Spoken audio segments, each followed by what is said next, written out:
Olá, seja bem-vindo de volta às nossas aulas aqui do comentário exegético aqui da Escola Charles Spurgeon Online. Esse comentário exegético ele trata com relação à Epístola de 1 João. Eu sou o professor Felipe Prestes e nós estamos na nossa 7ª aula. Nesta aula a gente vai concluir o versículo 2 em que nós tratamos sobre... na última aula a gente tratou sobre a ideia de propiciação, certo? Sobre essa ideia que a gente pode entender como, na verdade, sendo tanto a ideia de propiciação como a ideia de expiação, por conta da palavra lá grega hilasmos, que é uma discussão de fato entre os teólogos, né? E o que exatamente João quis dizer com isso, e nós podemos entender que Deus é a fonte, Deus Pai é a fonte do perdão, e Jesus Cristo é o meio do perdão, né? Sendo o Deus Pai a fonte, porque ele proveu, na verdade, o perdão, a purificação do pecado, e Jesus como aquele que foi oferecido. Ele não só foi o sacerdote, como a própria oferta e o sacrifício pelo nosso perdão, pelo perdão dos nossos pecados, e aplacou a ira de Deus. E a gente discutiu a ambivalência desse texto aí, na verdade, especificamente dessa palavra. Nesta aula, a gente vai entender um ponto interessante, né, sobre esse texto, que é sobre a questão de que Jesus é essa propiciação pelos nossos pecados, mas não somente pelos nossos, mas os do mundo inteiro. E essa é uma discussão interessante para a gente ter. Então, começando aqui sobre isso, a gente pode primeiro começar com esse texto aqui de 1 João, no caso, quando ele diz quando ele diz uperi ton remeteron, então não somente dos nossos, de monon, aqui monon é a ideia de somente, alá, mas, cai também, peri rolo tu cosmo, pelos do mundo inteiro. E aí a gente entra numa questão que é uma questão bem importante aqui dentro do nosso estudo, que é Jesus Cristo morreu como propiciação, como expiação dos nossos pecados, e não somente dos nossos, mas pelos do mundo inteiro. Quando a gente olha para isso, a primeira coisa que nos vem à mente, ou deveria nos vir à mente, é o seguinte: Jesus morreu pelos pecados do mundo inteiro. Então Jesus morreu por aqueles que ele não salvou? Ou Jesus morreu por todas as pessoas? Ou Jesus morreu só pelos eleitos? Que é exatamente, você deve lembrar, é o quarto ponto do calvinismo, né? Dos 5 pontos, esse é o quarto, né? Aliás, esse é o terceiro. Se você lembrar dos 5 pontos, você deve lembrar que é um TULIP, certo? Então, que é uma sigla em inglês, na verdade, TULIP, de total depravação,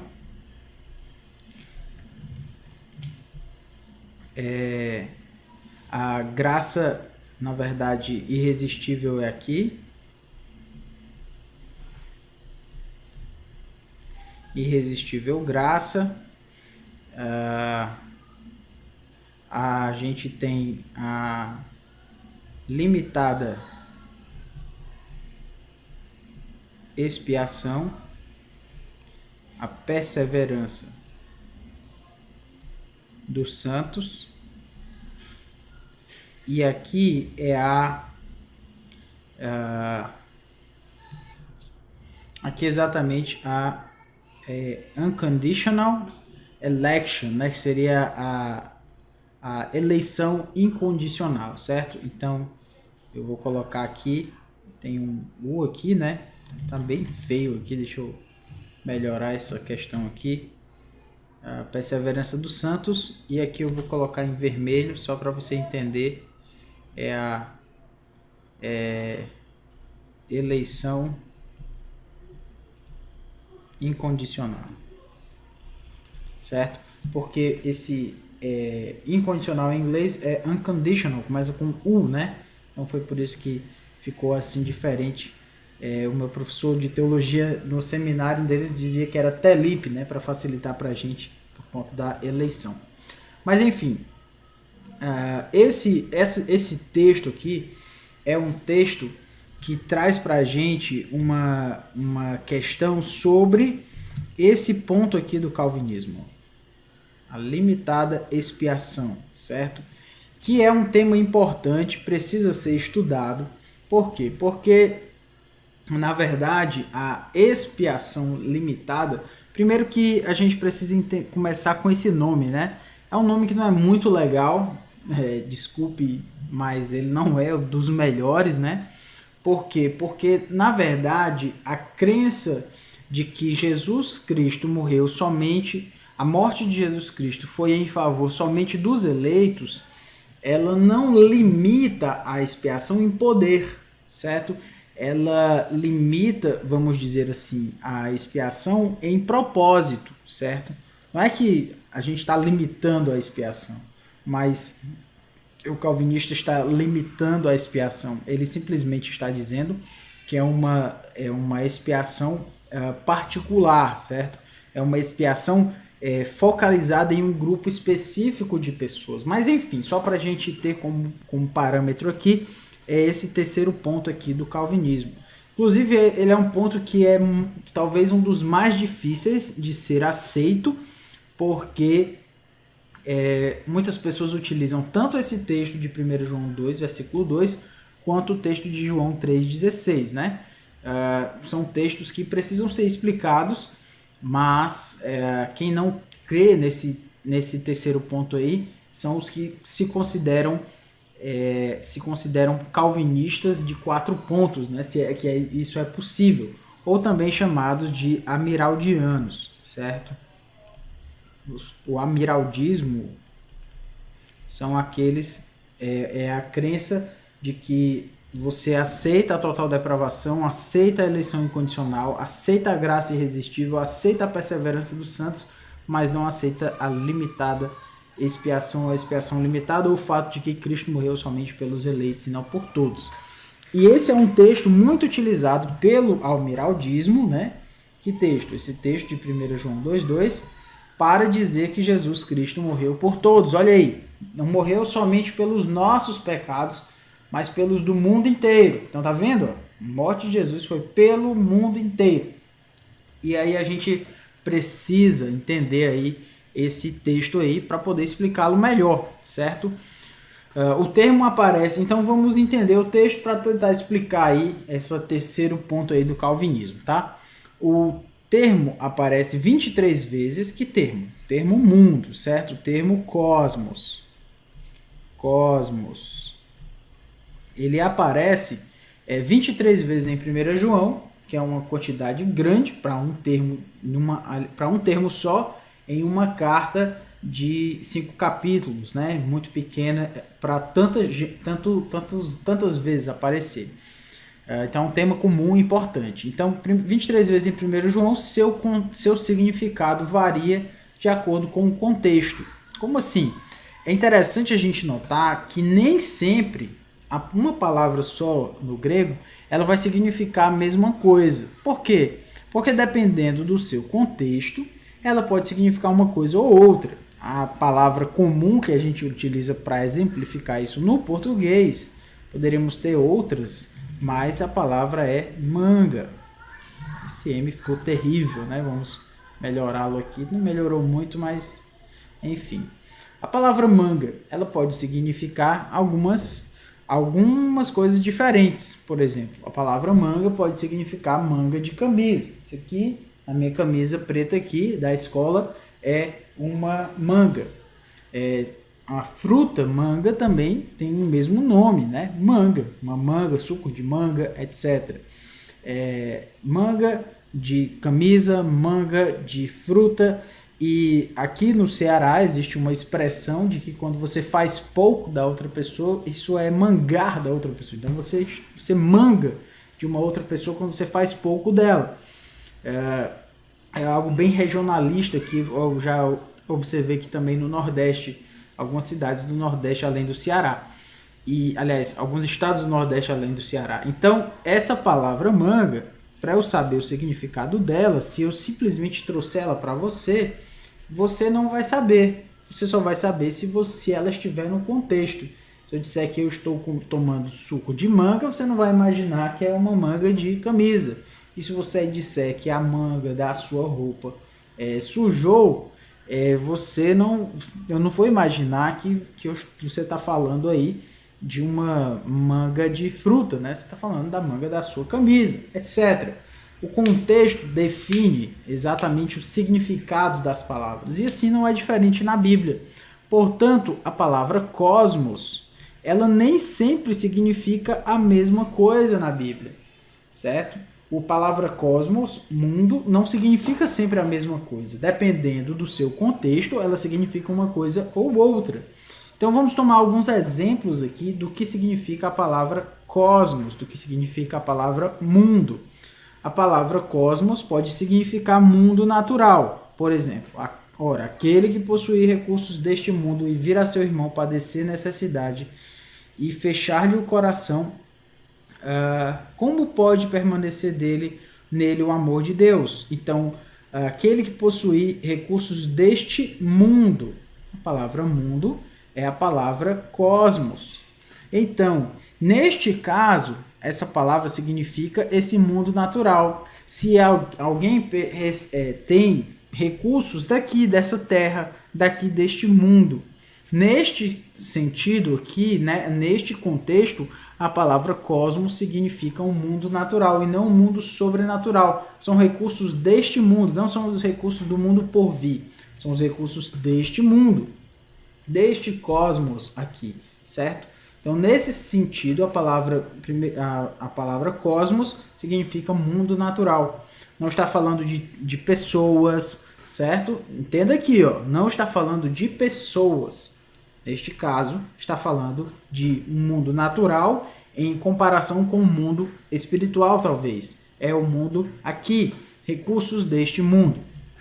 Quando a gente pensa também, por exemplo, em um outro contexto, que é a ideia de um censo local, que seria esse lugar para onde muitas pessoas vão. Por exemplo, antes os recursos deste mundo, fica com esse significado na cabeça, tá? Os recursos deste mundo natural. Aí a gente chega, por exemplo, em 1 João 4,1, que diz: amados, não deis crédito a qualquer espírito, antes provai os espíritos, se procedem de Deus, porque muitos falsos profetas têm saído pelo mundo fora. Ora, mundo fora é exatamente o lugar para onde as pessoas vão. As pessoas estão saindo por aí, pelo mundo, pelos lugares. Antes estava se falando do mundo natural. Entenda que é uma relação próxima até, mas ainda assim diferente. Os recursos deste mundo aqui, debaixo do sol. Agora ele diz, as pessoas têm saído pelo mundo fora. A palavra mundo, cosmos, aqui novamente, tem a ideia de um lugar para onde as pessoas vão. Um lugar comum, né? Um lugar para onde muitas pessoas vão. Filhinhos, vós sois de Deus e tendes vencido os falsos profetas, porque maior é aquele que está em vós do que aquele que está no mundo. Mais uma vez, um senso local. Maior é aquele que está em nós do que aquele que está no mundo, que está por aí.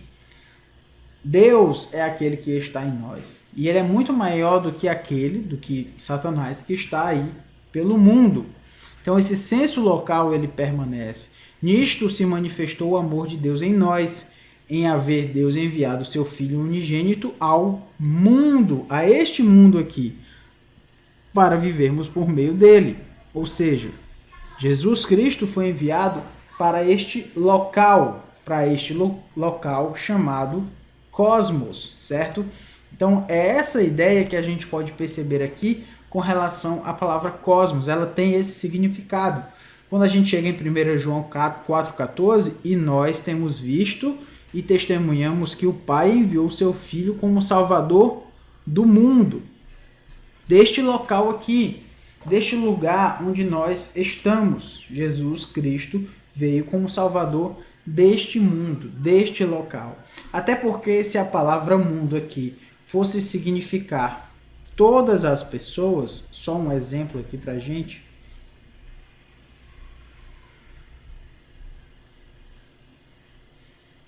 Jesus foi enviado como Salvador de todas as pessoas. A minha próxima pergunta seria: todas as pessoas foram salvas?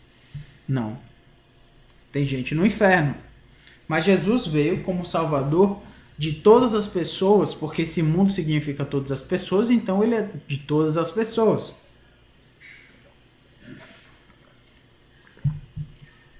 Então a questão é: mundo, neste caso, não pode significar todas as pessoas.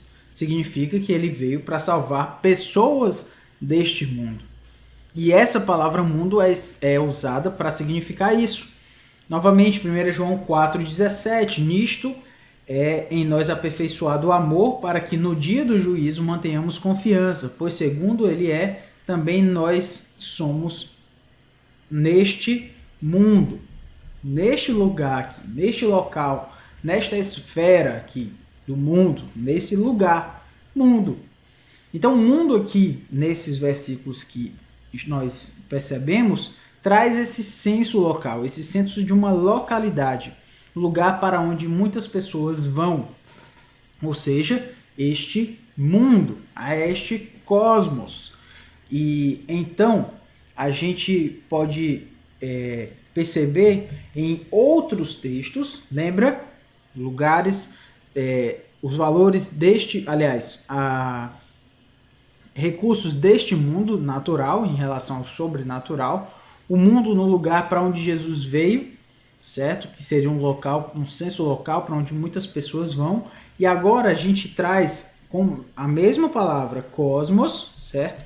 Mas aparecendo em outros contextos como a ideia de que é uma ideia conhecida nossa, de que são valores contrários e mundanos, valores mundanos contrários a Deus. Inclusive, de onde vem a nossa palavra, a palavra que a gente utiliza, essa coisa é mundana. Quando a gente diz que tal coisa ou tal pessoa é mundana, é porque essa pessoa, essa coisa, ela segue os padrões deste mundo, os valores deste mundo. E essa ideia também vem da Bíblia. A palavra cosmos significa isso também. Por exemplo, não ameis o mundo, cosmos, nem as coisas que há no cosmos. Se alguém amar o cosmos, o amor do Pai não está nele, porque tudo que há no cosmos, olha o que tem no cosmos, o que tem no mundo, a concupiscência da carne, a concupiscência dos olhos e a soberba da vida, não procede do Pai, mas do cosmos, do mundo. Ora, o mundo, o cosmos passa, bem como a concupiscência desse cosmos. Aquele, porém, que faz a vontade de Deus permanece eternamente. Então, as coisas que há no cosmos, as coisas que há no mundo são coisas que são contrárias a Deus. Sendo elas contrárias a Deus, fazem com que as pessoas que a seguem não sejam amigas de Deus, mas inimigas de Deus. É isso o que o texto está dizendo. O amor do Pai nem está nele, se ele ama o mundo. Portanto, não se pode seguir a Deus e amar as coisas do mundo. Essa é a ideia que se está passando, porque são valores que são contrários a Deus. Essa ideia de mundo, uma ideia conhecida nossa, são valores, ou seja, o que é que há no mundo? Quais são esses valores do mundo? A concupiscência da carne, dos olhos e a soberba da vida. Nada disso vai a favor, vai ao encontro de Deus. Nada disso. Tudo isso é contra Deus, por isso que tudo isso é mundano. Por exemplo, porque todo que é nascido de Deus vence o mundo. E esta é a vitória que vence o mundo, a nossa fé. Novamente, a palavra mundo aparece com a ideia de valores aqui desta terra, no sentido de valores contrários a Deus. Ora, o texto não significaria que o que é nascido de Deus vence o mundo no sentido simplesmente das pessoas do mundo, sem se remeter a juízos de valor sobre elas. Como assim? O que é nascido de Deus vence as pessoas do mundo? Vence em que sentido? Ele é melhor do que elas? Ele é superior a elas? Claro que não. Não é essa a ideia. o que é nascido de Deus vence o mundo, porque ele consegue vencer os valores mundanos contrários a Deus. Por isso, tal pessoa não pode vencer o mundo. Não no sentido de todas as pessoas, certo? Se fossem todas as pessoas, esse texto não faria o menor sentido. Então, não são todas as pessoas. É uma questão de valores, né? Valores contrários a Deus. Quem é o que vence o mundo, senão aquele que crê ser Jesus o Filho de Deus? Ora, mais uma vez, quem vence o mundo não poderia ser todas as pessoas, a ideia de mundo ser todas as pessoas. O que é que teria a ver você crer em Jesus e vencer as pessoas? Não faz sentido. Então, quando você ouve a expressão ele não morreu somente pelos nossos pecados, mas pelos do mundo inteiro, você pelo menos, você pode até não concordar com a conclusão que a gente traz aqui, mas você pelo menos tem que entender que a palavra mundo definitivamente não tem o mesmo significado, nem mesmo na própria epístola de João. Nós só estamos trazendo textos aqui da epístola de João. Dentro do corpus de João, do texto de João, a mesma palavra tem 5 significados diferentes. Ora, se ela tem 5 significados diferentes, você pelo menos deveria olhar para essa passagem e entender que ela não é tão simples assim como se pode pensar. Ah, mas aí está dizendo que Jesus morreu pelo mundo inteiro. Cuidado! Cuidado, porque mundo inteiro não necessariamente significa todas as pessoas, sem exceção do mundo inteiro, ok? Porque se fosse isso, a gente não veria outros significados dessa palavra em outros versículos. E também, além disso, nós temos a ideia do mundo descrente, né? No sentido de que são pessoas... Agora sim, está falando de pessoas. Pessoas que são opostas a Deus e aos crentes que estão sob o poder maligno, certo? Também é um outro significado. Perceba aqui. Vede que grande amor nos tem concedido o Pai, a ponto de sermos chamados filhos de Deus. E de fato somos filhos de Deus. Por essa razão, o mundo, olha aí, ó, o mundo... Agora, esse mundo toma um quê de personificação. Se o mundo nos odeia ou não nos conhece, essa ideia aí é uma ideia de gente, de pessoas, certo? O mundo não nos conhece porquanto não o conheceu, ou seja, o mundo não conhece a nós e também não conhece a Cristo. Ora, se ele está falando de alguém que conhece, de algo que conhece, só pode estar falando de gente, de pessoas, certo? Antes estava falando de valores, agora está falando de pessoas contrárias a Deus com a mesma palavra, cosmos. Irmãos, não vos maravilheis se o mundo vos odeia. Olha aqui o elemento de personificação novamente. Personificação. Gente, o mundo vos odeia. Eles procedem do mundo. Por essa razão, falam da parte do mundo, e o mundo os ouve. Elemento, novamente, de personificação. Pessoas que também são contrárias a Deus, seguem esse sistema mundano e são retratadas aqui com uma palavra cosmos, com uma palavra mundo. Sabemos que somos de Deus e que o mundo inteiro jaz no maligno. O mundo inteiro. Olha aqui agora a expressão de novo, né? O mundo inteiro jaz, ele morre no maligno. Se é algo que morre, então é gente. Personificação. Ou seja, essa palavra agora está se referindo a pessoas, certo? Então, com esses significados diferentes, a gente precisa entender, então, o que o texto está dizendo, certo? Qual é a relação, então, desse texto aí, para que nós possamos entender o que significa esse mundo inteiro. A ideia é que Jesus é a propiciação pelos pecados do mundo inteiro, mas vamos entender. Obviamente, isso não quer dizer que tal propiciação incluirá a salvação do mundo inteiro. Por quê? Porque se essa propiciação incluísse a salvação do mundo inteiro, então nós cairíamos naquela crença chamada de universalismo, segundo a qual todas as pessoas vão ser salvas, no final das contas. No final de tudo, todo mundo vai ser salvo. Se Jesus ser a propiciação pelos pecados do mundo inteiro significasse propiciação por todas as pessoas do mundo inteiro, cairíamos no universalismo. Mas nós sabemos que haverá um inferno eterno para aqueles que morrem sem Cristo. Então essa crença não pode se sustentar. O que Colin Kruse vai trazer é que o que pode ser sugerido é que Jesus é o sacrifício expiatório pelos pecados do mundo inteiro, porque sua morte foi suficiente para lidar com os pecados do mundo inteiro, mas que seu sacrifício não torna eficaz, ele não torna eficaz até que as pessoas creiam, que é uma explicação aqui de Colin Kruse, que eu até tenho uma dificuldade com ela, porque é como se a morte de Cristo ela ficasse ali latente, mas o seu sacrifício só se torna eficaz quando alguém vai crer. E eu não gosto muito disso, porque quando Jesus Cristo morreu, eu entendo, ele morreu focalizado nas pessoas que ele iria salvar. Jesus não morreu em vão por ninguém, ok? Então a salvação de Cristo, sim, ela é suficiente para todos, mas isso está em contraste com os que os falsos mestres ensinavam, que eles somente eram iluminados e estavam incluídos na expiação. Precisamos entender o que é que João está contra o que João está lutando.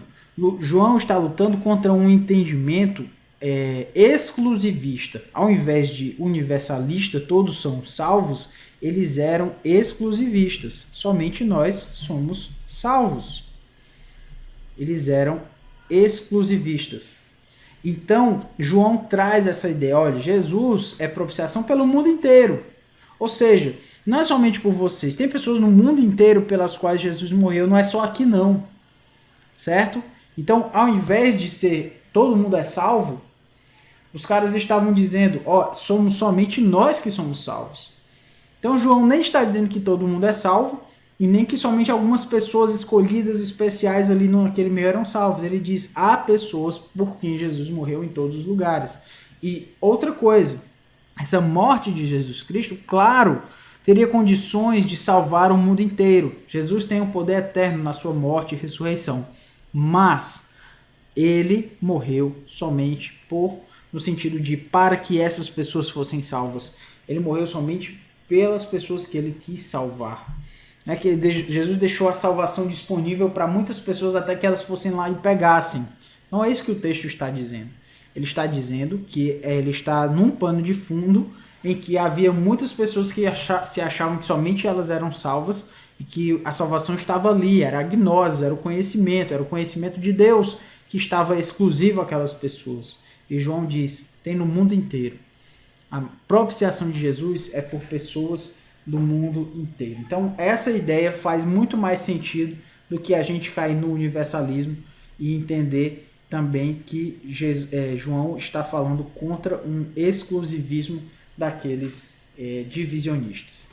Espero que você tenha entendido. Na próxima aula, a gente vai prosseguir com o texto de 1 João, agora seguindo para uma nova sessão, concluindo essa aqui do versículo 2, em que as reivindicações de que se conhece a Deus são testadas a partir da relação com o pecado. É isto, que Deus nos abençoe. Até a próxima aula. Valeu!